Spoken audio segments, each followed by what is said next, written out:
welcome back to the last game of the day here at the Intellectual Masters Season 10. We've completed with both open brackets, kinda. We still have one game left. Usually in the Intellectual Masters we have 4 players that qualify through both open brackets.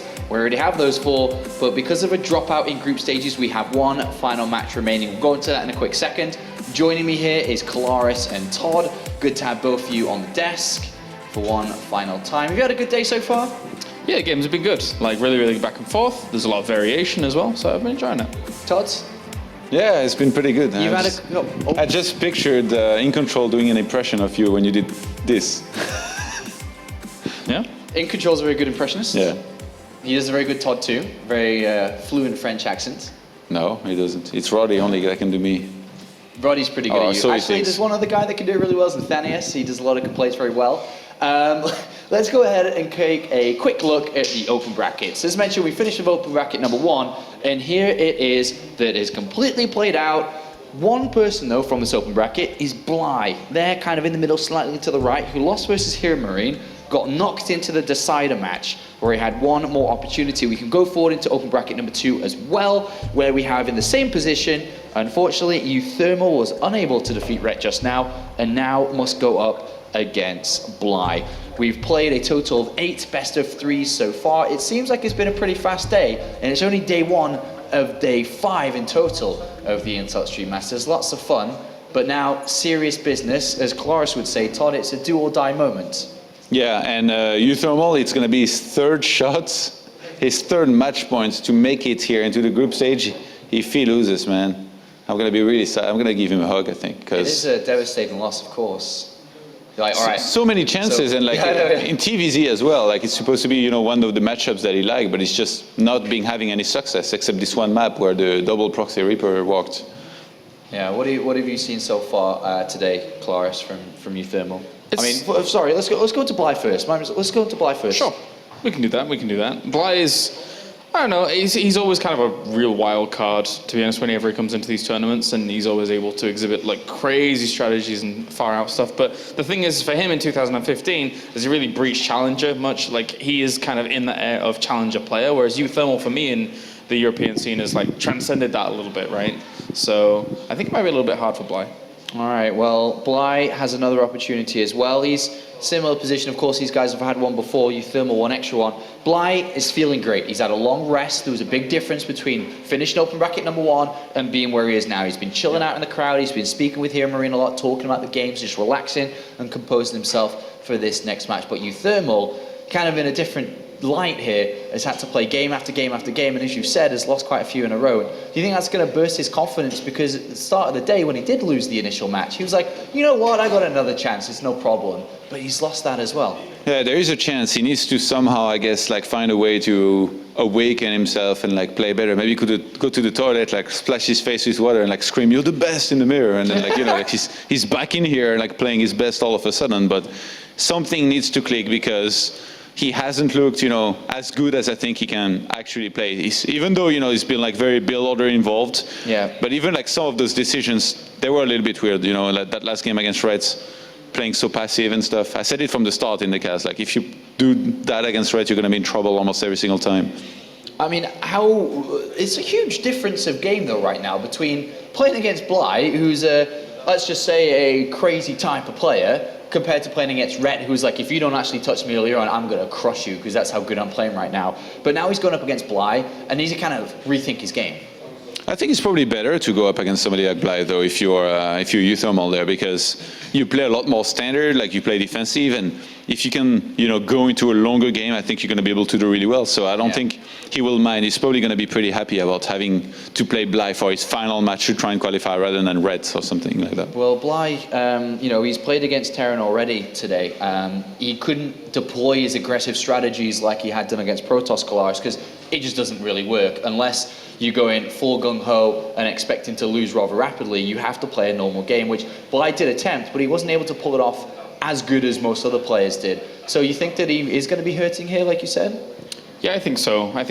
If you look at both of them, if they do both, like usually you see uThermal being quite the aggressor, and that's why I think he came surprised to Todd when he didn't quite get that against Rhett going in that final game. But if they do butt heads in an aggressive manner, I think in the end, uThermal would be able to win out that kind of situation. Best of 3, though, anything can really happen in this kind of format. When it gets to best of 5, it's a lot more flexible, a lot more room for error and changes about with your gameplay. But best of 3 here, this could be over as fast as it begins.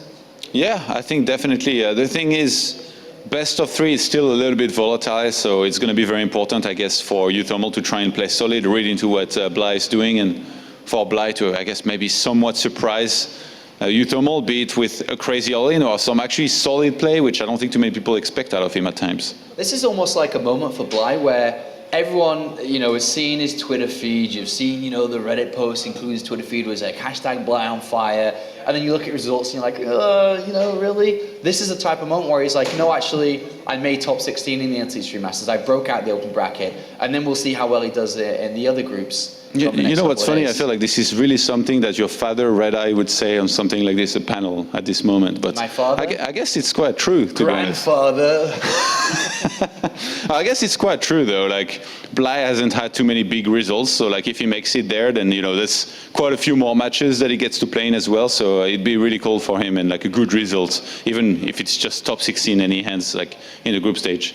All right. Well, one other thing that you guys have done or hopefully have done and also can still do is compete in the Fantasy League. If you've missed day 1, you can still compete in day 2, 3, 4, and 5 to see where you match up against other community members. All you've got to do is go to esl.gg/sc2fantasy. Todd thinks he's a bit of a wizard when it comes to predictions. Results have said otherwise. Have you predicted well today? I'm not sure. I think you've made a few mistakes. Maybe not very well, no. What about you, Colaris? How have you done? I mean, you haven't really been up here too much to tell us, but you're an honest guy, you don't lie very often, and you're one guy to trust. Very often. How well did you do today? Maybe like 50-50. Maybe 50-50. Okay, well, honest answer. You see, that's what the What about type of you? guy is. Oh, I You got never say 100% right. Yeah, because you never say anything out loud. So Yeah, but how it's can all we in know? here. It's all That in was here. the lie reflection thing. See, that's Red Eye. That's such a Red Eye thing too. That's true. Actually, I'll give you that one. All right, final predictions. Game is almost ready, Todd. I think uThermal is going to take it too. Yeah, James? Yeah, I think uThermal. All right, thank you very much, gentlemen. It's time to head for the commentary team for one final time on day 1. It's the last match of the evening in the open bracket. Thank you very much, gentlemen. We are excited for this final best of 3 of the day and figure out who is going to make it to the group stages of the Intel Masters main event. And you know what, Glade? We're going to do something a little different over here. I feel like every single time someone has been sitting over here, people start arguing about how good they are, how they would still beat each other. Yeah, I noticed that. Yeah, you know what, Glade? I watched your stream recently. Yeah. You played very well. I watched your stream too, man. You're fantastic. Thank You're you. way better than Todd, that's for sure. Yeah, I think we can all agree upon That that. guy, I mean... I've watched his hero stream, though. He was carrying his team. Like, Was he? Yeah, solid. Yeah, I can imagine that. If he's not abusing them, he's either carrying them. Yeah, all that practice eventually comes into play. If only that was Grandmaster for Heroes of the Storm, right? He would have had it already. He would be rank 1 by now, man, with the amount of games he's played. No, like I've heard Todd is rank 1 in Heroes of the Storm, but a lot of people are. Claris is rank 1 too. Yeah, it's kind of an interesting ladder system because you get that rank and you kind of just stay there. There's no beyond rank past rank 1. Like if that would be the case in StarCraft 2, Todd would lose like half his Bantic abilities because all he can do is talk about his rank in StarCraft. So like if everyone have the same rank, then I'm not sure if Todd could still be a caster. I don't think so either, to be honest. All right, we do love you, Johan. We're getting ready to hop into the first match of this final best of 3 of the day. It is going to be played on Moonlight Madness. Are we going to have our first Ukrainian player qualify for the Intel Extreme Masters in Gamescom, or is it going to be our first Dutchie? That's a fantastic question, I gotta say. And these two players are also hyper aggressive, which is going to be a lot of fun when we get into it. So aggressive, but you can lead the way with the introductions, Roddy. All right, I'll do the Ukrainian Zerg on the right top side of Moonlight Madness, who is representing Acer. It is Bly. And I do the Ukrainian Zerg. Man, I can't say Ukrainian right now. I said like Ukrainian. It's like well, it's like an accent. It's kind of nice. Ukrainian Zerg. Yeah, I didn't want to be biased, so you can do the Dutch. All right, down here in the bottom left, we do have the fantastic Dutch player showing some great games today already. It is uThermal. traditionally has always been struggling a little bit in TVZ, even though he's definitely had his good series. For instance, when he qualified to the Inter-Extreme Masters in Shenzhen, his final round in the European bracket was against Snoot, and he played a great series where Snoot maybe had the upper hand in game number 3, but uThermal, you know, he hung in there like a champ, stuck around, got a couple of great Widowmine hits, and he was able to close out that series. So he does have a couple of great victories against good Zerg players under his belt, but traditionally it's been the weakest matchup of the 3 for him. Yeah, I'm hoping this time around he doesn't try and go overly aggressive like he did against Red. You know, going for 2 double proxy Raxes with Reapers in a row is a little too much. And it really put him behind him. He kind of gave away a game where he could have really mixed it up. I'd love to see him go for probably a little bit more defensively against Bly, who is known for his aggression. You know, I actually watched the uThermal vs Red at the DSCL finals in Amsterdam. I already mentioned it earlier at the desk. And on Iron Fortress, uThermal went mass Reaper. Yeah. Like he started off with a couple Reapers. I was like 3, oh, he's going 5 Reapers. He's going 7 Reapers. He's adding 2 more barracks. And in the end, he ended up with 12 or 13 barracks with only Reapers. And he won against Red. No? They can catch you out, man. If you're not ready for that, if you've like delayed your link speed for long enough, gone for a super greedy build. Yeah, but the funny thing is, like, it even went up to the phase of the game where Zerg had 3 bases, had queens, had a couple roaches, but there were just so many Reapers. There were like 50, 60, 70 Reapers, and it's very hard to figure out when you can take a fight then or not as a Zerg, because normally you don't face that army, so it's really hard to predict the damage output of that army and, you know, the ability from the army to maybe get out of the fight if they want to and stuff. So one bad fight and Reaper numbers can totally snowball out of control. Yeah, that is a lot of fun. And yeah, it really depends, because the Zerg can take so many horrible fights right next to a cliff, and they don't actually get any kills, but lose so much from the kiting. So I would love to see uThermal bust out that build. If we get to see Iron Fortress, it would be so sick to see him go 12 Rax Mass Reaper. Well, this map, you know, Moonlight Madness in general is also a pretty fun one to see, because we do see that tank drop occasionally. It's such a quirky sort of map layout, especially those 3 bases. It's so hard to defend from air, I mean from drops or from Mutalisks, for instance. It's about getting there, and I'm curious to see if uThermal has one of those plans lined up if he wants to go for the tank drop and try and harass it, or is he going to actually take a step back? But I think like every player should take a step back when they play against Bly. It's like, okay, it's Bly, he's crazy. Let's just see what happens and defend. Make a tank and just wait. Link speed is on the way for Bly. I must say, out of the games I saw so far from Bly today, I actually think he played very well against Hero Marine on this map. Hero Marine was being hyper aggressive against Bly for a change, even though Bly did get those couple SCV kills. But Hero Marine stayed on 2 bases and Bly really hung in there as a champ. And at a certain point, I truly felt that it was kind of his game to lose. I felt he had a better army, slightly better economy, and he just had, you know, so much, let's say, potential to make great plays with Blinding Clouds, with Fungals. But he, like you guys mentioned as well, during that cast, he just kind of forgot about all of his roaches during that one fight. Yeah, that was such a crucial fight too. Yeah, that was one scrappy game. It really was back and forth in a weird way. The idea from Bly's play was very smart. This is a map where if you break down those rocks and start running around with roaches, especially roaches with tunneling claws, it's very hard. You know, like if you watch those games as an observer, it often doesn't look like that much of a pain in the ass. Like, you're like, oh, okay, there's a couple of burrowed units, but it's no big deal, right? But if you're actually playing against that stuff and you don't have vision on them all the time, it drives you insane, because every single time you want to look away, it's like, your base is under attack. It's like, oh, not again. And they're so hard to kill. If they have burrow movement, you know, you got to be chasing them for days. You got to make sure you have enough DPS if you want to scan. Exactly. That is like often the key. Yeah, you can scan, but then you just push them outside of scan radius, and then they survive again, and then it's like, well, I do really want to attack, and then you want to move out again, and they unburrow. So I truly thought the idea that Bly had, going for those roaches with Thunder Claws, was awesome. And I even thought his execution was great. We'll see if we see something similar over here. That Reaper just died. A little bit sloppy there. Didn't have to die. Well, look at this. We do see that Roach Warren finishing up pretty quickly. So he could just go for the exact same sort of style here. Wouldn't be a bad choice. I do love it on this map specifically because, you know, you really need roaches to take down the debris, you know, open up the back door, and it's such a hard map to defend 2 fronts from as well. Do you think he's going to drop the mine at that potential 3rd base location just to be annoying? That would be really annoying. But I think he wants a drone hit or 2, or maybe like try and buffer, like get a good hit on the Lings if they try and defend. But this counterattack could do something.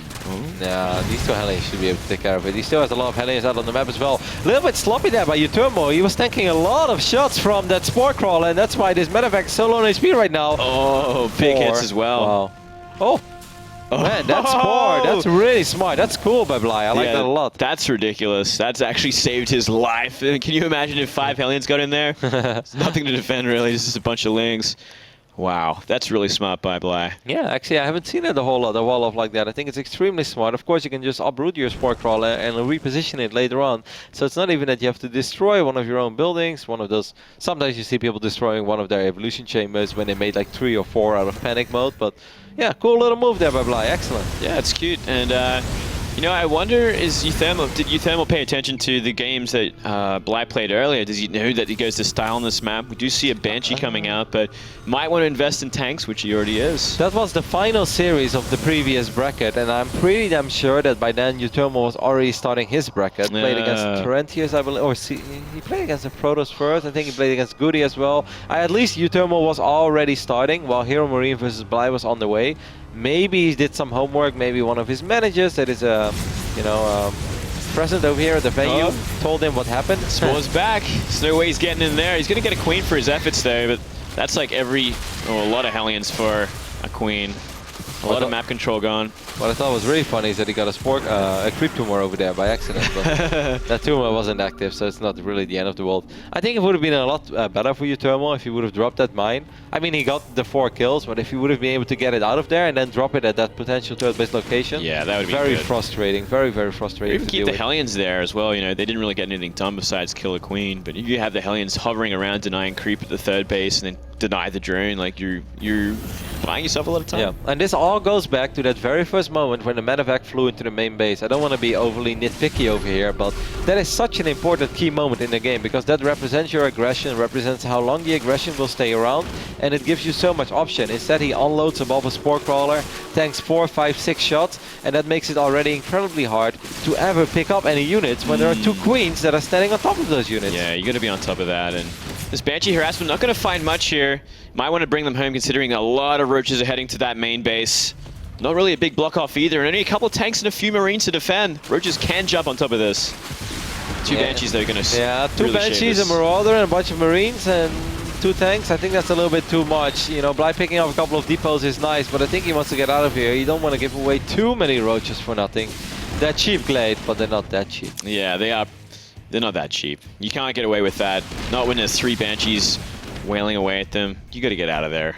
Yep. Especially because if he ends up losing too many, then eventually uThermal will just march across the map and straight up win as soon as he has a bunch of Marines, Stimpak, and let's say 2 or 3 medevacs. To be honest, he's probably planned that already, and I do love that he keeps these Banshees alive. So if he can keep this Banshee count going while he builds up this Marine tank force, it should be a pretty easy move across the map unless we see a lot of Hydras come out very shortly. Does he really have to though? Let's take a look at the income tab real quick. It's 61 SCVs against 54 drones. Yeah. Does uThermal even have to move out? Not really. I guess there's always a fear there if it gets to Vipers eventually. Like, you don't want to deal with that. You probably want to try and fight the army before then. He could actually work on this hatchery. Yeah, there we go. He might even get it. One Queen ain't going to stop that. I would have gone for the Spore. I'm ambitious. Kill the Spore, mate. Kill the Spore? Nah, that gives it too much time. But either way, ooh, this could do something. Like, I think it's very smart that uThermal is not moving out yet, because I kind of feel that's what Bly wants him to do. Then Bly can start counterattacking, since leaving a couple roaches behind. Oh, look at this. He spotted it. It's very cool that Bly does that with only 1 roach. Now he's going to unburrow all of them. We'll pick up 1 or 2 Rexes immediately. He's going to get the refinery as well. Maybe that supply depot. Just a couple of small pickups over here that will make it harder and harder for uThermal to spend his money. But talking about money, look at the amount of minerals that Bly has saved up. Yeah, that's going to have to be a lot of Hydras pretty soon because that is way too much money. You need to start spending it. It's so inefficient, especially when you're using larvae, man. You got to use your larvae so they can regenerate. It's all part of the macro, and 18 Hydras are going to be the choice. We'll still have quite a bit of minerals left, and it's going to be important for Bly that he maybe gets just another base, like even if it eventually gets cancelled. Shame build, like 4 or 5 overlords in a base, just hide those minerals. Yeah, exactly. Like don't Nobody wants to be that guy that has 1,200 minerals No. on stream. Now, I've done it before. I've shame built stuff that I didn't need just to hide that money. I think it's great. Like that's what I do sometimes when I all in someone on ladder, and then like while I'm already winning, I'm like taking an extra nexus, and nobody hoped it. You know, nobody noticed my mineral spiked up. And then people are like, "Oh, Roddy, was that transitional?" Absolutely. Yeah. Sell it every time. Fake it till you make it. It's a good money to have. I'm just going to open up the back. I mean, he's making more and more Hydras now. And there's nothing wrong with that necessarily if he gets a great engagement later on. But Hydras are pretty gas intense. Gets the infestation pit as well. He truly needs a 7 and 8 extractor. Yeah, he needs 8 extractor, especially if he's going to hive like this. He throws down the infestation pit, so most likely going for Vipers eventually. Wow. I think we might. It is a pretty late sort of tech as well. I'm sure we're going to actually see uThermal move out before then as well. So many Hydras, has to be careful. 4 Banshees represent a lot of potential damage output. Not very normal to see this amount of Banshees in this phase in the game. Yeah, I like it though. You know, he's really looked after them, kept them all alive. Yep. And they've really added up the damage at this point. And it's something you have to respect as well if you're Bly. You don't just attack and rally reinforcements across the map, because if 4 Banshees hover above your reinforcements, they'll just pick them all off one by one. Yeah, work on the extractors, another great idea. Still keeps him alive there. Oh my god, look at Bly's money, Bly. Why don't you want to take a 4th base? He doesn't need to, man. He's got so much money as it is. That's a good point. I think maybe Bly's a little tired at this point as well. Yeah, he was actually. I was talking a little bit with Bly, and of course Bly had to wait quite a while for the people who just tuned in. Bly came from the first bracket, Open Bracket 1, that was played early today, and he had to wait all the way for Open Bracket 2 to be played out for this final decided game to determine who is going to be the 5th player to advance to the Intel Extreme Masters Gamescom group stage. Wow. Which will be starting off tomorrow. uThermal's so smart, you know, he's just waiting. I like this a lot, actually. You can sit on 3 bases. They're on equal bases. There is no reason to move out.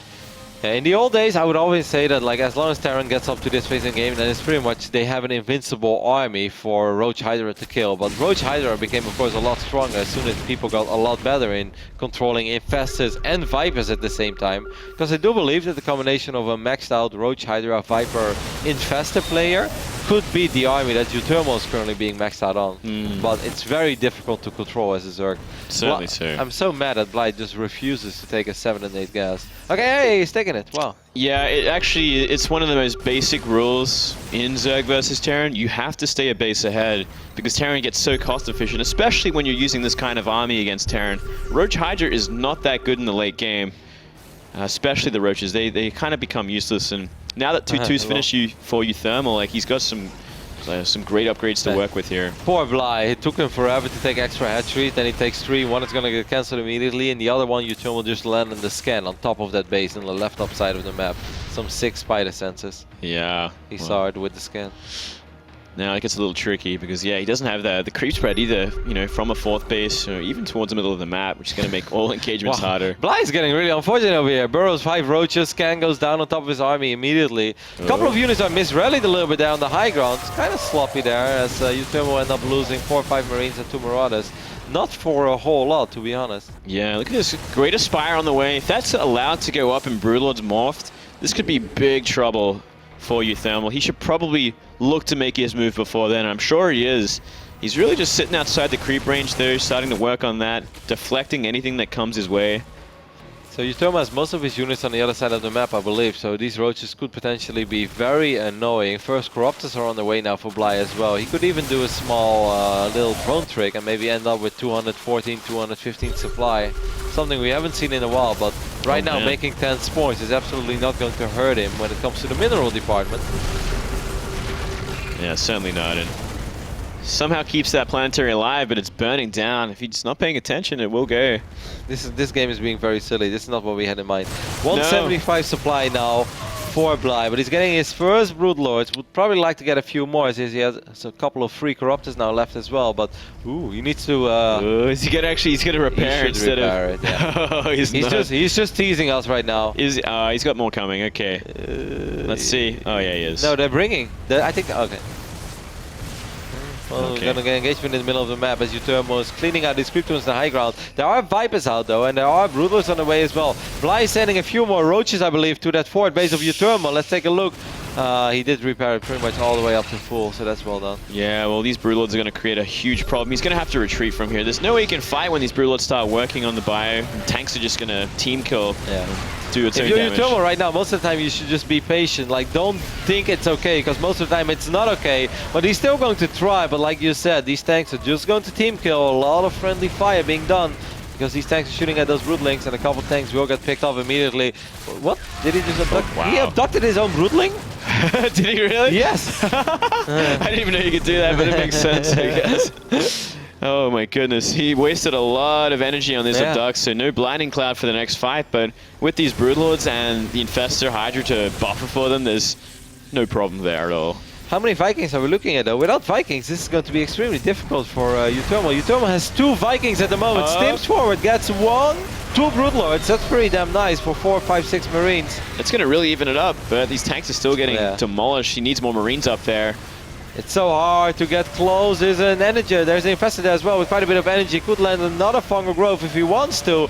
And Bly seems to be in control of game number 1 over here. Of course, the more time he gives uThermal, the more likely it is uThermal will eventually be able to squeeze out enough Vikings. But right now, Bly's army is looking terrifying for uThermal. Yeah, this is actually quite, at this point, a pretty unstoppable army, just simply because he doesn't have the right tech in place. He doesn't have the right army composition at all. His orbital's down. Yeah, there's no saving this one. That one blew up. And well, I mean, these Broodlords, they're few in number, but it's more than enough to really mess up the fight, because these tanks are constantly going to be shelling their own bio. I hate it when Terrans build their starports in locations they will most likely be attacked in. It's like, that starport is very important. You're trying to get out enough Vikings to deal with those Broodlords, and now you end up losing one of your starports. It's very unnecessary. I do like this though. He's going for the counter-attack. He realizes that army is so immobile when you're babysitting Broodlords like this. So can we take a look at the army supply real quick? 119 against 132. Oh my god, Bly even has more army supply. He's only on 56 drones. These Hydras will take care of this planetary porters as well. So not a whole lot of mining left anymore for uThermal. He pretty much needs to crush Bly in this fight. Yeah, he might just do it. He's getting rid of all the Broodlords, but these Fungals and Blinding Clouds are going to be doing so much work. Oh, that's close. It looks like the Hydras are dwindling away though. But it's going to be about that Remax though. Oh, wow. E-sport history is being made over here. Tasteless. Funka made a mistake. Sorry, Funka. I had to call you out on that. Love you, Funka. It's nice to know Funka's human, though.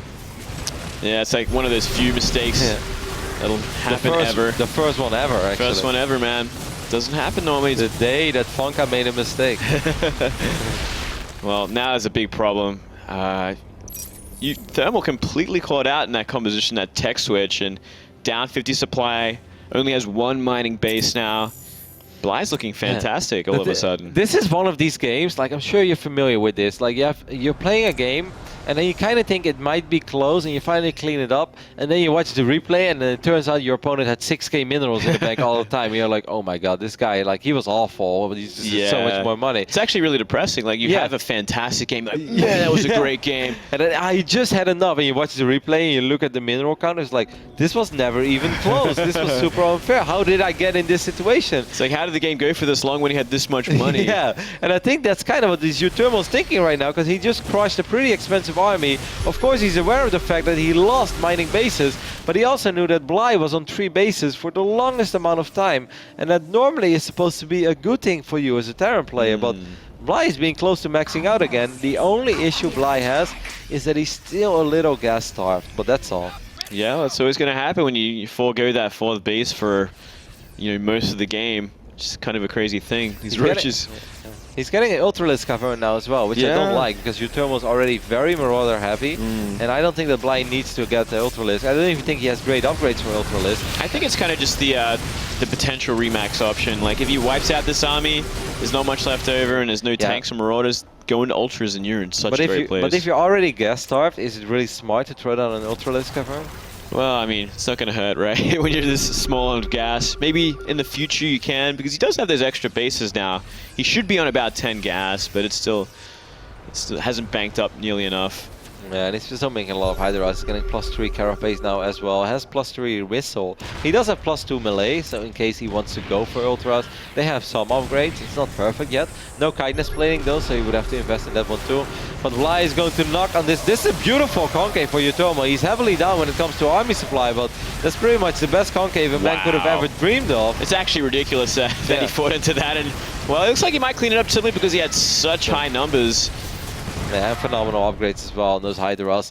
uThermal is just a little too poor for Bly right now. Bly is up 50-60 supply, has 1400 minerals in the bank, 900 gas, and this is very surprising. All jokes aside, uThermal is a regular when it comes to WCS Premier League. Bly right now has not made it into Premier League one time this year, but it seems like he's taking a pretty convincing 1-0 lead over uThermal over here. Yeah, he's pretty much closed it out at this point. When you're double supply like this, you're so far ahead in economy.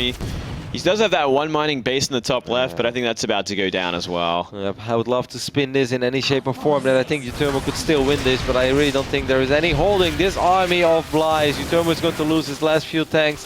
He's going to try to buy a little bit more time for himself, but if he would know what we knew, if he would see the numbers that we see, then he would know that there is absolutely no saving this game anymore. 140 supply against 46 army supply, and the last and only mining base for uThermal is going to get picked off. These SCVs will die. Wow. Don't do this. That's bad karma, Bly. That's bad karma. That is really bad karma. No one ever dances in game number 1. You just poked the beast. uThermal is going to go Super Saiyan in game number 2, man. He's going to hide that CC in the top left and force out a draw.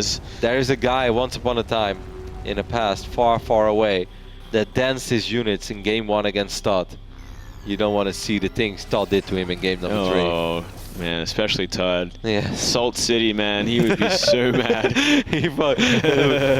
Todd just turned into a salt volcano, man. Like, he burst it open and he sprayed salt all over Southern friends. Oh, no, the Broach is going to deny the repair. Down to 10. 9, 4, 3, 2, 1. Roach is like, fireworks! That was Todd right there after this guy danced his units in game number 1.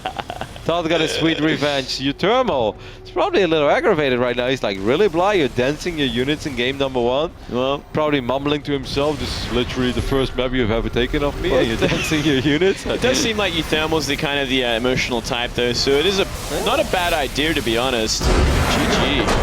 Man, shocker. Look at Bly, really pleased with himself. Had to wait a long time. Actually, a very impressive performance, because once again, Bly came from the first open bracket. Had to wait roughly 3 hours before he could finally start this one best of 3 that would determine whether or not Bly will stay an extra few days in Cologne and will still be in the running to become the Intact 3 Masters Gamescom champion.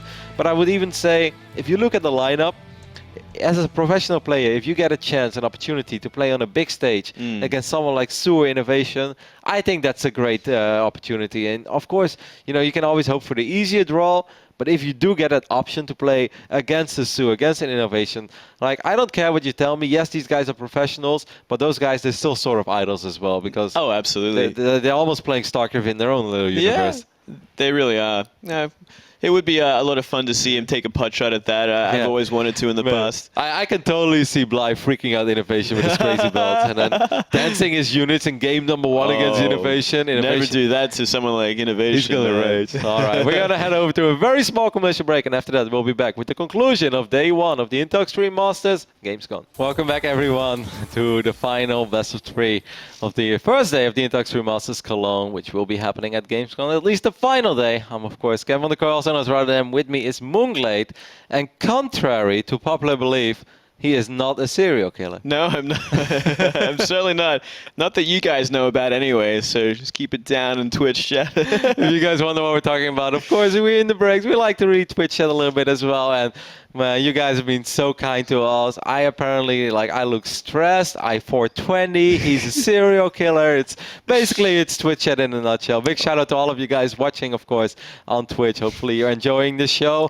I think it's been a very fun first day over here. It's been a lot of fun, man. We have a great set of talent here. It's just such a laugh. Oh, and apparently I'm like Steve-O as well. Yeah, that's the best like, one. This is all Apollo. Can you do Steve-O's voice?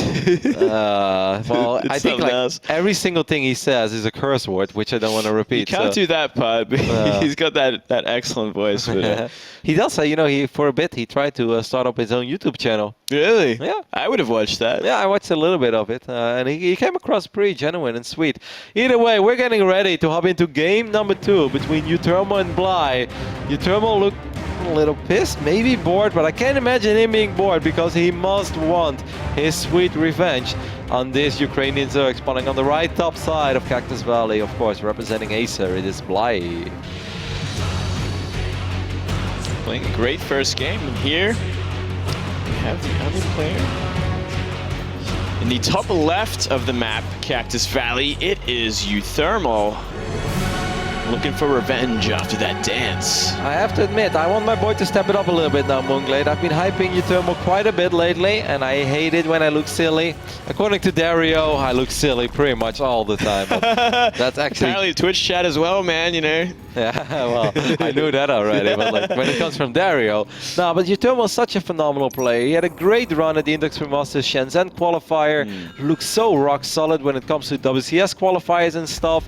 And with the way that uThermal has been performing over the last 2-3 months, absolutely no disrespect towards Bly, but I feel uThermal should win this series. I even felt he should have dominated this series. It makes sense. Yeah, I agree. And now he's one map away from being eliminated of the Index 3 Masters Gamescom in the phase of the tournament where there's no way I would have expected uThermal to be eliminated.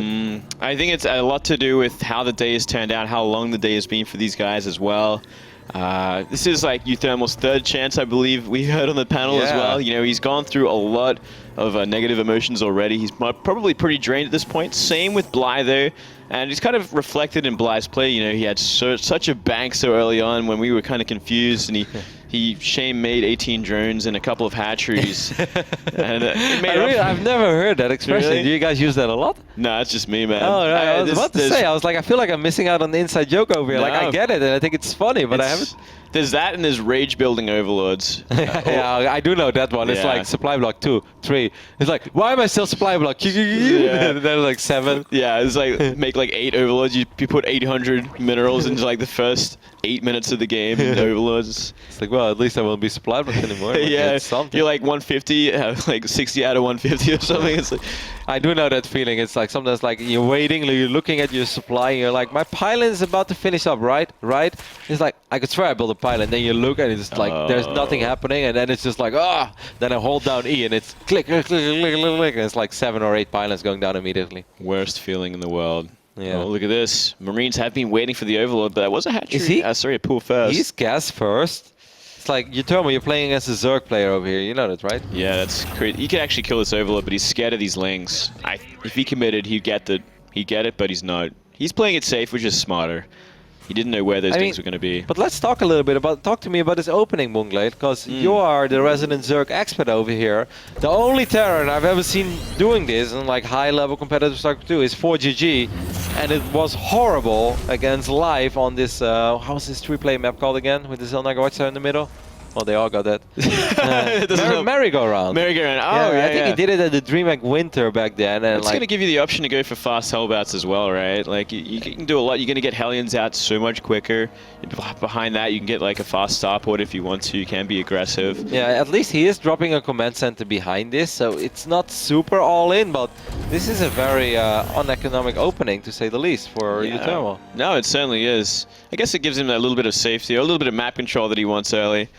What's Bly doing? Why is he making 2 overlords at once and he's not building anything? Well, you know what he's doing, mate. He's making some roaches in just a second, but that's always going to get scouted. It is, but not a bad choice considering the build order. But this is kind of the big problem right now, too. Hellions are actually going to do damage, which is ridiculous to a Zerg player this early on. But I guess, if you're not prepared, you're not prepared. Might even get... If I kill this drone, I would run into the main base and see if I can get a cheeky scout off. He needs a cheeky scout. It would help out so much, but the Roach counterattack could do so much damage. Okay, does he have 2 more Hellions cruising to the other side of the map? There's a Marauder on the way already, so perhaps uThermal is expecting something. I think a couple Widow Mines right now. If he truly knows it, don't you think 2 Widow Mines would be phenomenal? 2 Widow Mines would be a lot more helpful than 2 more Hellions, that's for sure. Oh, well, he's going to see it right now. Is uThermal paying attention? Yes, he turns around immediately. He has full HP left on these Hellions. I would cancel the Hellions and make Widow Mines. But Yeah, I mean, I guess they're almost finished by now. And when you got like a lot of Hellions as well, you can do some pretty decent splash damage to Roaches. Especially on the ramp, because the Roaches will clump up a little bit on that ramp. But there are 2 mines on the way. I know my Terran a little bit. Yeah, you're fine, man. I mean, with Marauders already... Thank you, Glad. You're fine, man. You're great, buddy. Don't worry. I got your back. There's no real damage here, and we saw Bly instantly start droning up the moment they got scouted. And with this amount of Hellions on the map, he can't really abandon his base until he makes a SimCity at the front. And I mean, of course, uThermal is still technically mining of 1 base. At least he's able to produce SCVs 2 at a time, and it's 27 against 28 now. That's a great scenario, don't get me wrong, but he has to start floating over that command center soon, though. Otherwise, you know, he's going to mine out his main base a little bit too quickly, and then eventually he will be forced to go up to 3 bases very quick because he has completely mined out his main. Yeah, look at this, more Roaches on the way. He's going to go for like a fast Roach speed. I really like this. This is so annoying when they do it against Protoss. And I think it's very good as well because it's going to force Bly. Okay, and this is smart by Bly as well. Bly realizes, well, I at least eventually want to be able to go up to 3 bases. And I don't want to wait for an Overseer, so I'm going to pull a couple of Roaches there. Oh, man. Don't attack the Distractor, but here we go. Lining them up, no drone movement. Wow, indeed. He's not moving them at all. Did you watch his little video that EJK made about microing your workers against Hellions? No. I was on Reddit a couple of weeks ago. EJK, a pretty solid North American Terran player, and he showed a couple of really cool tricks of how to deal effectively with Hellions. And he barely had any units, and there were 3 Hellions dropped in his main base, and he ended up losing only 3 SCVs. It was really sick the way he did it. It's a great little educational video on YouTube. Oh, that's really interesting. Yep. I'd love to see that. Yeah, I actually I took notes of it. Of course, it's a little harder with probes because they have less HP. Yeah. But it still helped me. Here we go, Roach speed on the way, more Overlords as well. Looks like he's just going to play the same kind of game he played last time. Oh, if Bly makes a big transfer, by the way. Oh, that'd be a beautiful thing. It's kind of different. I don't really see Zerg stack up 1 base full of drones and transfer them though. Oh, and a Nidus on the way as well, but uThermal's got a pretty nice spread of his base. He's got a... Oh, actually, there's a little bit of fog of war there that could get in a maybe the next depot, because I feel that first SCV is already kind of like building a depot that's supposed to scout for Nidus network. Where's the Overlord? The Overlord has to kind of go past the supply depot though, or he could maybe do it outside of the main, but that is not going to help. Like this has to happen real soon for Bly, and uThermal just needs to keep producing units. I don't even think he can. I mean, look at this army. They all have Stim as a tank and so many Marauders already. But like, take a look at the army supply right now. If everything would be unloaded at once, then I think Bly can overrun him. Obviously, every second that passes by now is a great second for uThermal. Don't get free shots there, Bly, because you need all the HP a man can get on his Roaches. Nidus network is going down. It's going to go down next to the depot. Does uThermal pay attention? I almost feel this is like a sacrificial Roach run by. Yeah, it totally is. Yep, like look at but why are there still Roaches in the natural? Oh, he's coming in now. He's going to stim, he's going to stim. A few are going to get out at least. Yeah, he's going to kill it though. Ah, this is perfect for uThermal. This is like best case scenario. Well, let's see 2 more Roaches than I expected to be out. But I think all these Roaches will die. The next Nidus network will never go up. uThermal left enough units behind in the natural as well. And he has completely shut this down. And we may see a cheeky Marauder or a Marine dance soon. We might just, or even a simple Mana Mule would do me just fine. I would do more. If anyone dances their units against me in game number 1, it's not a cheeky little Mana Mule, mate. We're going to see a Planetary Fortress offensive rush into a Marine dance, into a Mule drop, into a nuke. Like, you're gonna get I'm gonna go the whole 9 yards then. Damn, that's ruthless. Hey, come on, dancing in game 1. Yeah, I understand it. It's completely justified. It's turning out to be another kind of wonky game, by the way. Like, it's just these guys just playing so crazily aggressive. It's almost like they're tired. I get the impression that might just be it. So we see a Marine drop. It is lacking in upgrades for both sides as well, which is kind of funny. It's a pretty big game though, because the winner of this best of 3 of course qualifies for the Index 3 Masters, which is a big opportunity on its own. But something that sometimes people forget is that everybody who makes it into the Index 3 Masters will get paid guaranteed. I believe it's $350 or $400. Even if you end up losing every single game in the group stage, you still walk away with $400. And really? Yeah. I thought it was just the top 4 this time. Top 4? Yeah. What do you mean?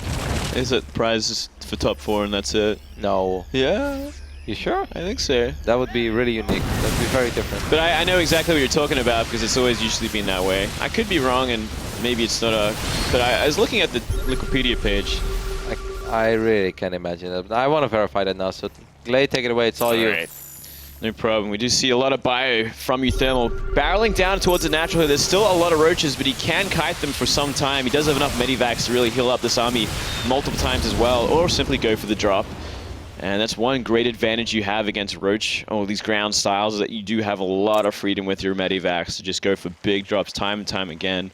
And generally, the natural sort of way of dealing with this army, what we see over in Korea is, 3-3 bio dropping everywhere. All right, so just top 16. Yeah, I don't know. Maybe I was completely wrong with that. I'm sorry. Index 3 Masters pay very well. $25,000 total prize pool, $10,000 for the winner. And even if you end up losing every single game in the main event, you'll still get $350. Bly is going to try to make some magic happen with roaches one more time. I'm actually impressed with his supply. Tries to get another Nidus network off. He's definitely very persistent when it comes to trying to make this work. Yeah, I mean, if you can sneak one in there, you're going to do so much work. And look at this. That buyer's doing a lot of work. He's not going to kill the base, but he's got a few drones. Man, I'm actually surprised that supply-wise, Bly is still ahead. And again, he has 1,000 minerals in the bank as well. Of course, the supply tab is a little bit deceiving because roaches are pretty heavy on supply. But on a certain point, they do kind of fall off when it comes to, just fighting abilities against thin bio. But after a filled Nidus and taking so much damage early on economically, of course, uThermal didn't have the most economic opening ever.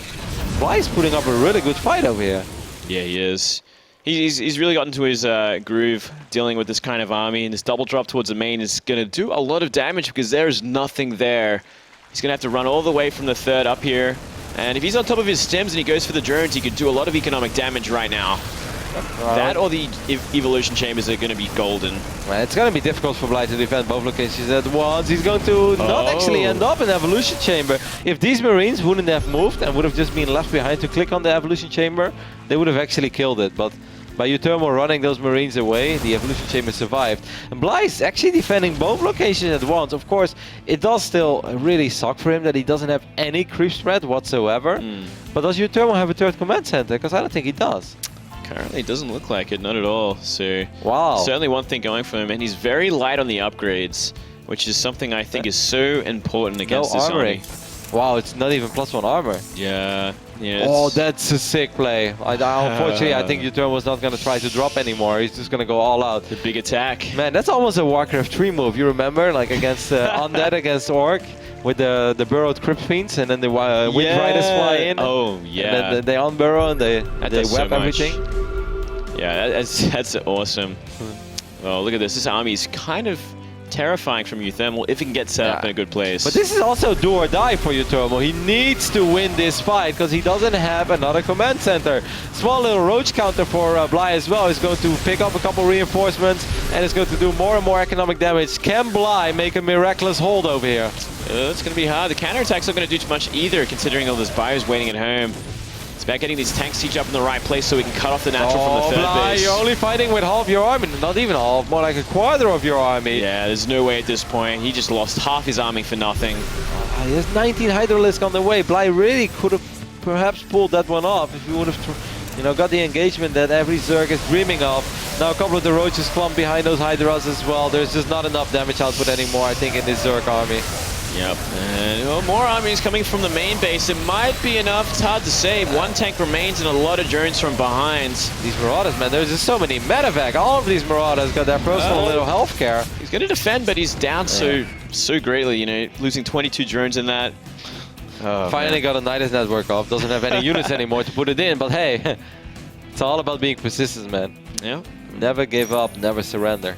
I guess he can use it for a counterattack in the future as well when he moves that army across the map again. But that's very ambitious. This time around he's going to need everything at home because that is a scary army already. No, he's going to see this. He's going to be like, oh my god, Bly, like, what? Give me a break. He's just going to go home. There's a queen comes out. That's actually smart because normally when you kill the Nidus network, then the creep will disappear, but no, there will still be a creep tumor. So smart play, unfortunately for Bly. It does not really matter as he's going to end up losing his last remaining Hydralisk. The queen is going to fall as well, And just like this, uThermal is going to be able to even up the series, and it will all come down to the rubber match. Game number 3 to determine if we're going to have a Ukrainian or a Dutch player make it to the main event.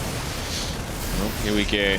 He's going to get rid of the third basin. He could be dancing right now if he wanted to, but he's being the bigger man here. Nah, he's going to dance in game 3 if he wins. You reckon? Me. Yeah, I reckon. All right. He just doesn't want to be that guy that starts dancing before the series is over. Oh. Nobody wants to be that guy. That's just like... But when you dance when the series is over, you're really rubbing it in. Like, you're being a bad sportsman at that point, right? No. Like, You'd be some cheeky and then game 2. Okay, oh, yeah, maybe. I mean, I like that. That's part of the... You have to dance if your player's gonna, if the enemy's gonna counterattack with 5 counters. GG. That's when you dance. That's the SCVs. If only that was possible. uThermal evens up the series. No, I'm not a very superstitious person, but I would never dance my units in game 1 because I just feel like you're asking for it. I'm like, yeah, that is a little arrogant. I'm gonna admit. You're just asking for the bad karma. Like I've never really done that. You know, I've never really danced my units. Unless it's like someone who's mana milled me. Yeah. And then I'll just go crazy. Yeah, I'm pretty much the same. I don't normally do it. Yeah. Or sometimes when a game like opens up very frustrating, when a guy's like Widow Mine dropping with like an annoying Reaper harass, and then you know, like I'm losing, but somehow things go well. Then I was like, shall I? And it's like, cheeky dance. I guess if they cheese you out as well, if if I'm defending a proxy 2-rax Marine or something, and I defeated, I'll just like do really awkward movements and then try and embarrass them. Yeah, no, of course. So, like stuff like that, I think it's okay. But then it's like a best of 1 on ladder, you know, nobody really cares. But it's such an important best of 3 as this one. You know, I can talk about this for days. Dancing your units in game 1, that's not something we see. You're not a fan of that one bit. I wouldn't even say I'm not necessarily a fan of it. Like, I think it's cool because it gives us something to talk about and it adds a little bit of spice to the series. So I like it in that regard. But I'm just like, man, like I hope that you got something really good planned for game number 2 and 3 because, you know, you're kind of asking for it. That's basically what recently happened in that one UFC fight, you know, where the one fighter had a really big mouth and then the other one didn't really say anything, and then the one with the really big mouth like lost in like 40 seconds. That happens like every single time. You mean the Ronda Rousey versus the Brazilian chick? Yeah, the Brazilian chick is like, don't cry, don't cry. And that's right. Ronda Rousey walks by, he's like, don't cry, after she wins the fight. That was great. Yeah. Alrighty, we are loaded into the final game of StarCraft 2 today for the first day of the Intel Extreme Masters in Cologne. The right bottom side of Iron Fortress, we're looking at the main base of the Aces Zerg. Likes to dance his units, it's Bly.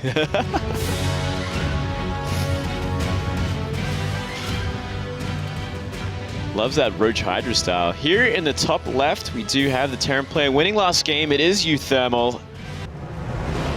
Showing some great play against the Roach Hydras. Yeah, shutting down that first Nidus network was so important. Like, I thought it was kind of cool how Bly didn't just distract him with those 4 roaches in the natural. He even left other roaches behind as well, just barely inside, which makes it even less likely that uThermal would have been able to spot the Nidus network in time. Yeah. Like, recently we saw it. I'm not sure if you were able to catch Starbuck versus Bunny in WCS. Where Starbuck went for that distraction Nidus outside of the main base, and while he was like basically fighting there, he threw down another Nidus network into the main base, and Bunny was so occupied with the front that he completely forgot to check the back of his main base. And then actually a lot of roaches and Nidus or queens popped into his main, and that was going to be it. And that completely swung the series in the other way. And I think Bly tried to do something similar to that, but uThermal was too focused, too concentrated. That's the thing, man. Like that game number 1 cheeky dance, put him on edge. That set the laser beams on. Yeah, it's like rather. I see. It's war right now. Like, yeah, you can't do that to me. You can beat me, but you can't embarrass me like that. Exactly. Like this is one of those moments where in game number 1, uThermal probably was still listening to One Direction and Britney Spears, but in game number 2, he went full Nirvana or something like that. Nirvana. Yeah. He probably went death metal or something. Yeah, man. exactly. Like, went to Under Oath, dude, and he started getting the real stuff going. I kind of thought that Nirvana, like I actually don't listen to Nirvana, so I thought Nirvana was death metal.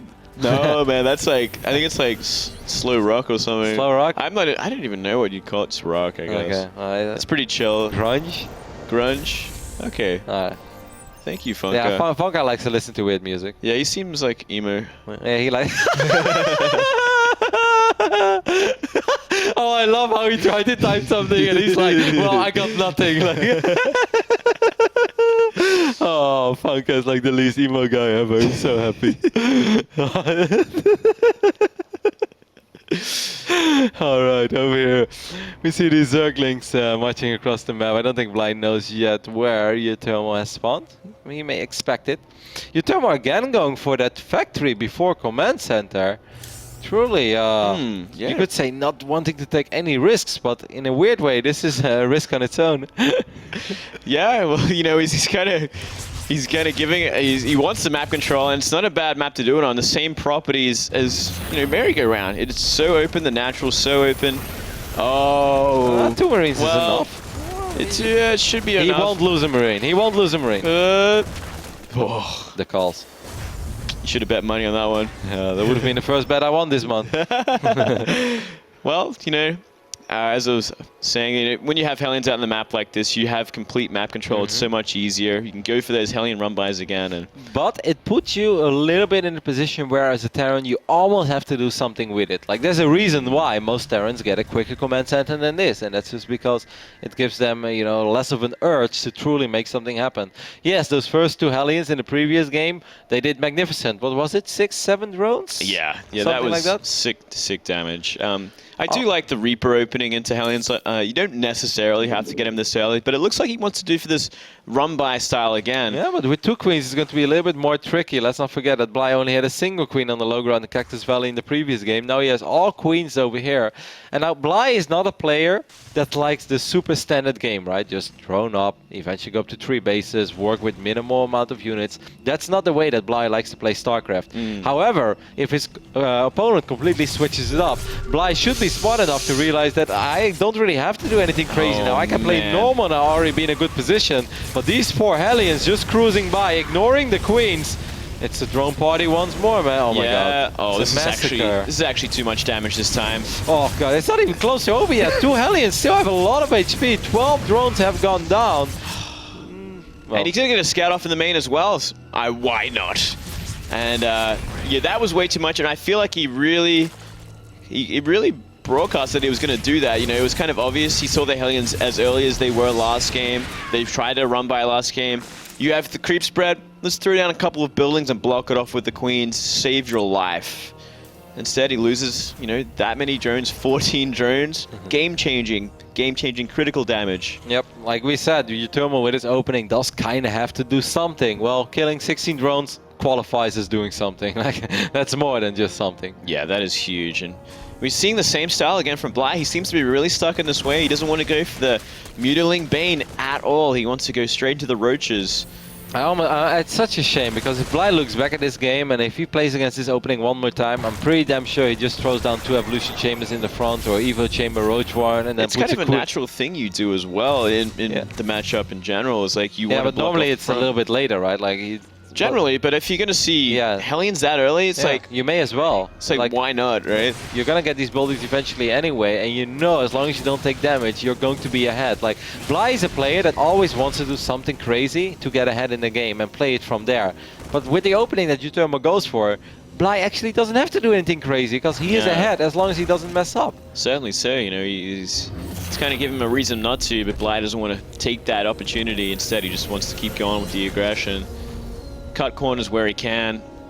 And we are seeing Roaches come out and Roach speed once again, so same build as the last couple of games. Would you say it's good for uThermal that it's cross-map playing against a Roach player like Bly? Yeah, I think the more time Terran has, the better to deal with this kind of style, because the later it gets, the more useless Roaches become. That's exactly how I felt as well. Of course, there is a small silver lining to this situation as well for Bly, is that it's harder to keep track of the Roaches when it's cross-map, so he can swing in from more than just the obvious way, whether it's horizontal or vertical. Now he can go, either via the right side or via the south side of uThermal's main base, and it can be hard to keep track of all the Roach movement, but in general, it will give uThermal more time to prepare against the Roach madness that Bly will potentially throw at him. Yeah, certainly so. SCV scout gonna see what's going on. No, he's gonna try for a queen. When double drop has the potential there, but some Roaches are waiting. I still can't believe you just threw Funka under the bus like this. He knows I love him very much. uThermal is going to unload his Marines over here. Unfortunately for uThermal, Marines do not have the same range as Colossus. Unless you're Stralok. That's like Mr. Bidder's favorite story of all time. Do you know this story? I'm not sure. All right, well, I'll tell it to you as soon as there is no action in this game. This is Mr. Bidder's favorite casting story. Mr. Bidder has built a career out of telling this story on every single cast he ever did.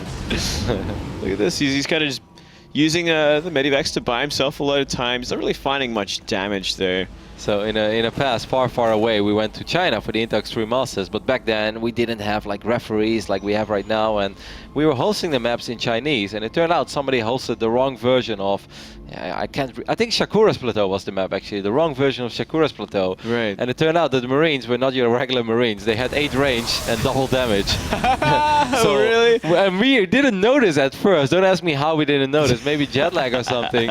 But like Strelok is just completely wiping the floor with Revival, right? He's everywhere. Mudas do 0 damage. We're like, oh my god, Strelok is playing out of his mind. Wow. And then suddenly Revival pauses the game. He's like, hey, this is not normal, man. So it turned out that these Marines were like 3 times as good as they were supposed to be.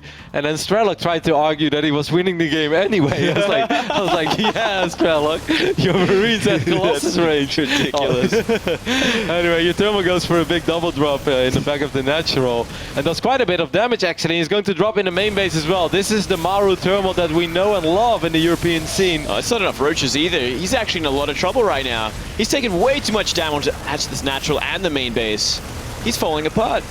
Yeah, this is just uThermal as I think I know him in general the best. Of course he did a lot of damage early on, but finally his drops are connecting. Finally his drops are doing damage in most of his previous TVCs. Look at this, 21 drones. That's the average amount of drones that the French player Moment builds in most of his games.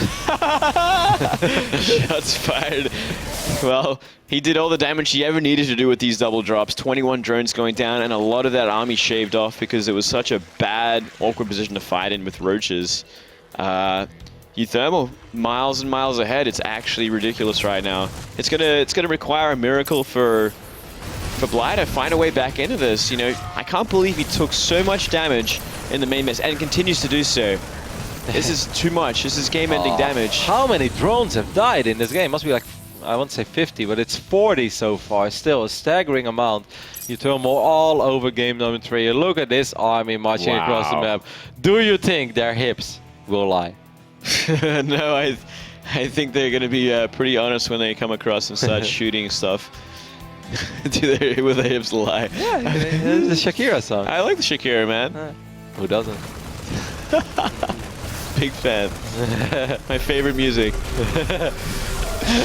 Medivac will die eventually as it hovers above that Spore Crawler, but that won't change the fact that this is an almost indestructible army for uThermal, as uThermal wants to secure his spot at the Intel Extreme Masters main event, a spot where we definitely thought he was going to end up, but the road was a lot more rocky and bumpy than we thought it was going to be.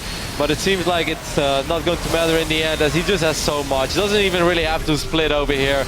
Kills the tank, or excuse me, kills the roaches in the base. Where's the dances, mate? Where's the dancing? Where's the Manamule? Wants to be sure, you know. You don't want to dance now and then lose your Marines. That would be bad. Yeah. He has to do something. It would add excitement to the game, though, and we have seen a pretty exciting series so far. That's even worse than dancing in game 1. Dancing while the fight is going on. Yes, and you lose your army and remax. It's like ruthless. Yeah, cheeky, at least one mule. It's the cheeky mule. And you know, 3rd time's the charm for uThermal. It took him 3 goes, but he finally made it out of the open bracket. It's great to see. Great Terran player. Yep. Really, really weird games. I'm still super excited to see uThermal in the main event, even though he wasn't as dominating, as convincing as I thought he was going to be today. Looked a little sloppy from time to time. Wasn't the flawless play we've seen in a couple of those WCS games or at Intel Extreme Masters Shenzhen run that he had. But in the end, it's good enough, and maybe tomorrow or the day after, not sure if he's going to play in Group A or B or Group C and D. We will see, you know, maybe the uThermal 2.0, the uThermal that I am truly a fanboy of. Another double Mio goes down. Saying get out, you know it's over, mate. Yeah. He had to do it. No, come on. You saw getting that one naughty coming. now, buddy. He's getting bad. GG. I mean, you can't blame him for that. I think uThermal, in general, not a player who would have done that, but, you know, if you poke the beast. Yeah, push comes to shove. uThermal's going to dance his stuff and drop mules. Oh, okay. The kind of course, a devastating loss for Bly. Bly has had a year where so many times he's been so close to getting that big victory in WCS, to qualifying for that big event, and he often just falls short one map. It is of course a little bit devastating, but congratulations to uThermal, our first Dutch player that has qualified for the main event. And we will see him in action either today, or excuse me, either tomorrow or the day after. As of course tomorrow we'll be playing groups A and B, and the day after that we'll be playing groups C and D. I was joking a little bit with uThermal before. That was even before he played Red. I was like, just go in the group with Innovation, man. Duo Innovation, go for glory. He's like, nah, I think I prefer State's group. Like State Lambo, he's like sounds slightly more appealing than Innovation or Sue. Yeah, that group C seems to be where everyone's looking for. You want to stay away from A and B at the moment, but you know, it's not a bad thing if you have to play Innovation or Sue. You get that shot that not many people get. Yeah, like it's one of those moments where, you know, nothing to lose, everything to win. You remember when the Muslim played Nesty in that one MLG tournament and he beat Nesty? Like, that kept the Muslim on EG for 2 years longer. That's just kidding, Dan. I love it. Yeah, that's awesome. That's a great thing. It's a beautiful thing, man. You get that shot of that Korean. Yeah. Well, so we know who have made it out of the open bracket. uThermal's probably making his way over to the analysis desk now, where he wasn't able to stand there the first time. That's devastating. The first time you play against TLO, you see him walk there doing his interview. You're like, oh, that should have been me.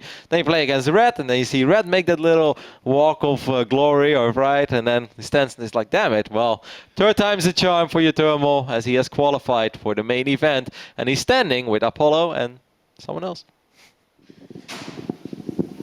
And that someone else, mate, is your best friend Todd. Here with uThermal, congratulations. You've finally done it a very long day. And as Rotterdam was saying, you've had to watch different opponents take that walk down here every time. You've now done it yourself. It must be kind of a happy feeling to know that finally it's over. Actually, all I feel is a lot of hatred for Zerg. No, I'm really relieved I made it. Like, the last game was really easy, so I kind of calmed down a bit at the end. At the first, I was like, I don't feel like playing, I want to go home. Really? Yeah, I was really tired and still hungry, and I kept losing over and over to Zerg. Yeah. And even before I knew, like, my TVZ sucks, and then I lost against Zerg, and I was like, yeah, I'm so bad.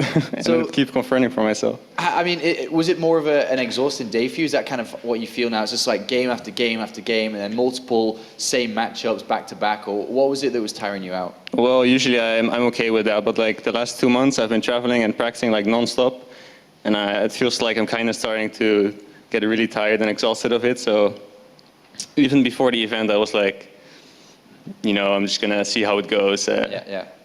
It didn't go so well, actually. I expected to get first place, especially when I faced TLO, because my win rate against him is really high. But I got completely crushed, and then against Red, I felt so hopeless. I tried some cheeses, didn't work.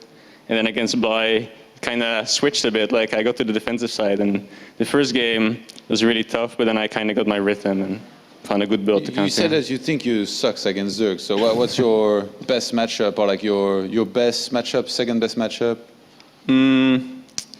I used to be really good against Protoss, but it changed a bit because everyone figured out how to play against Reaper Factory opening. So it's like, it's my best, but not by a very big margin. And then my TVT is good, but TVT is kind of hard to see in tournaments because Europeans are really bad in TVT in general. Like, if you play against a Korean, you feel like a gold leaguer. So for European level, my TVT is my second best and my TVT my worst. But maybe if I play against Koreans, TVT is probably my worst. All right, well, I have to ask this question. I think everyone at home was thinking it. Game number one, dancing units. What was going through your mind then? Because Roddy thought one thing, Moonblade thought another. What was actually going on when you saw that, and what do you feel? I actually think it's really funny when people dance against me. It makes me happy for some reason, Especially if you managed to turn it around full circle and end up winning the series anyway. I guess that's the best part of it. Yeah, I love launching those mana mills. That's perfect. If you had lost the series, you wouldn't think it's funny, would you? No, probably not.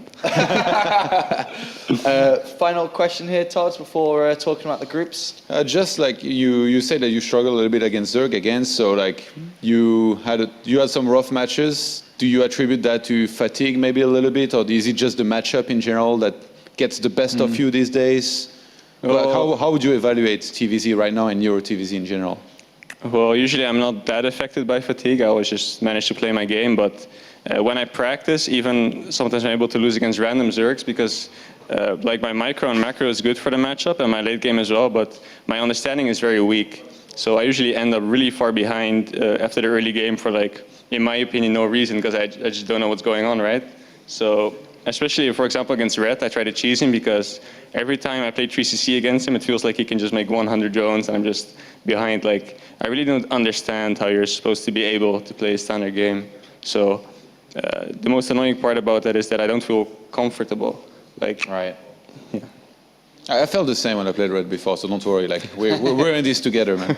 So let's move and talk a little bit about the groups. I think everyone that's made it out the open bracket is kind of sharing the same opinion where, you know, I'd like to kind of avoid Group A and Group B. They are the more difficult ones, and Group C or Group D would suit me better. So I'm going to guess you share the same opinion there too. Yeah, of course. Is there anyone that you'd actually like to go up against, though? Is there like a player that... Because I think Tilo, or was it Rhett, said, you know, if I do get drawn into Group B, I actually would like to play Innovation because you don't get the chance. Is there like a type of player or matchup you'd like to face if you were in any of the groups? Actually, I'm more in the mindset that I want to play some TVZs because I also have WCS coming up with 2 Zergs in my group, and I really just want to improve against Zerg because I can't just keep losing over and over to Zerg. That would feel just stupid. So I kind of want to play Zerg, and of course I'd like to get Group D because Nurture is like the easiest Zerg out there. Like against him, I could even play macro and win. So if I get Group D, I'll get another top 8 in a row. I guess that would feel good. Why is it so easy against him? He's supposed to be a good player, no? I think he plays too much Legacy of the Void. Like every time you play against him, it's so easy. Like he doesn't do anything. He just plays macro, but for some reason he just has like half the units of any other Zerg. Like he just seems kind of weak, to be honest. All right, well, thank you for coming up here and congratulations, and hope you get some good rest ready to fight tomorrow, or perhaps the day after if you get drawn into Group C. I mean, maybe that's like another added bonus of Group C and D is like that day extra of rest could be kind of good. But yeah, congratulations, uThermal, and we'll see you play group stages. Let's have a quick look at the schedule, as right now we've completed officially day 1, and we're now ready to move into Groups A and Group B on Thursday tomorrow, with Group C and Group D on Friday, and then the quarterfinals. Unfortunately, our favorite caster Colaris is going to be missing Saturday as he's got important duties to attend to. But then Sunday we have the semi-finals and then grand finals. Welcome, Colaris, to the analysis desk. Just like that bit of magic, and uThermal's turned into Colaris. There you go. How's it going? Well, okay. what are these important duties? we're Important hearing about? duties? I'm a busy man, Todd. Busy man. This guy can cast multiple games at a high level, and so he's high demand. There you go. That's the answer. Let's leave it at that. Yeah, let's leave it at that. I love I really want to take a shot, even me, but I'm not going to do it. No, you got to leave him alone, Colaris. We know you pick on Todd way too much. No, I'm sorry. Guys, let's go over the open bracket. You know, one last time is we won't ever see this graphic again at this tournament, so we might as well have a quick look. Open bracket 1, fully completed, as Patience and Hiramarine go through in first and second place. Unfortunately, their Bly did play in the Constellation game, but not lucky enough to make it through. Open bracket 2 was the Liquid players moving through in first and second place. Team Liquid continuing to do well. So we had Tilo and Rhett go through, and as you can see there, the other player at the Constellation game, uThermal, was the player to make it through. A pretty fun day here. You know, a long one, not super long. It was only 9 best of 3s. We've all done in our history a lot longer than that, and so have the players. But a fun day to start off the Untitled Stream Masters. Yeah, definitely. I mean, looking at the brackets, I don't think anyone really saw too many surprises there. But I think people probably expected Pete Drogo to do a little bit better after Aces ROG run, I think. Yeah, I think that was the biggest surprise of today, right? I don't want to make any excuses, but he was really tired and didn't play. That's pretty much an excuse. But that seemed to happen. I mean, August and I think, to be honest, I think August, July, around areas, the busiest months of all StarCraft, right? If I'm not mistaken, because, you know, September is kind of busy, but then it starts to slow down a little bit come October, and then there's BlizzCon and so on, and it really does die down. But right now is crunch mode for a lot of these players. Yeah, everyone needs WCS points, right? I mean, that's something that a lot of people are looking for at the moment. You know, it really depends on, for a lot of the non-Koreans, like, if they're actually going to be able to get to BlizzCon. It's very rare that that opportunity comes along, but for some of the Koreans that are here, like Innovation and so and stuff like that, it gets busy. All right, well, guess what it's time for, boys? I've just been HQ have now called in. The online specialist of operations, even though he's not here, Graham Pitt, is called in, and the groups are ready. So we have the round of 16, the main tournament groups. Here we go. Is Hero Marine goes into Group A, Rhett into Group B, uThermal into Group C, TLO and Patience into Group D. Todd, initial thoughts there?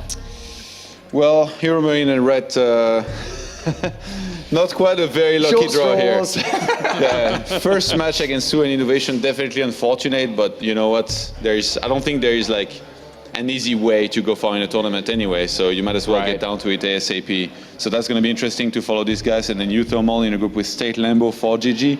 Maybe I guess the little bit of an easier group over there. uThermal, I think, is definitely going to be happy with that. And he said in his interview, he's like, if I get in Group C, I think I've got another top 8 again. Yeah. I think there's a good chance he can make it out of it too. And then Group D, Stardust, Nerdshow, TLO Patience, with the 2 Korean producers facing each other, and Nerdshow, TLO. That's going to be nice to see that after the recent history that these two have had, where they played in Challenger and TLO kind of collected his free win that he thought he was going to get. Yeah, so good overall groups there, but I mean, there was no doubt whichever way this got drawn, Group A and Group B were going to be the standout groups with the 2 favorites in there, thoe and Innovation, and that's going to be our games for tomorrow. So we got a really crazy day coming up tomorrow, so you guys don't want to miss any of that. And of course, Group C and Group D, as mentioned from previously on the schedule, will be played on the following day. Thank you very much, guys, for joining us. I hope you had a fun day just like I have. I mean, I don't get to really do that much anymore, just stand here and talk a little bit while you guys do the real work. So thank you for carrying me through today, guys. Such a red eye line again. Thanks, Todd. Cheers, Todd. You've been so positive Todd. all day with Moonglade, with Pig, with Roddy. I'm glad you ended the night on a positive note as well. Yeah, that's me. Positive guy in a nutshell right there. It is, man. All about compliments. The only thing that could make I'm Todd comparing more you happy, to the greatest host in esports of all time. Well, Doesn't get any better than this, does it? He is the greatest host of all time, so you're right there. The only thing that could make Todd happier is if he got more likes on his gym selfies. I think so. Got to get it in one time before you lose now. Thank you very much for watching, everybody. Do make sure to check out plays.tv for all matches of the Intel Extreme Masters from previously in Shenzhen to today in Gamescom, or well, in Cologne, Germany for now. Gamescom on Sunday, remember. All matches, all highlights are included. We'll see you tomorrow for a group play. Group A and Group B will be played out.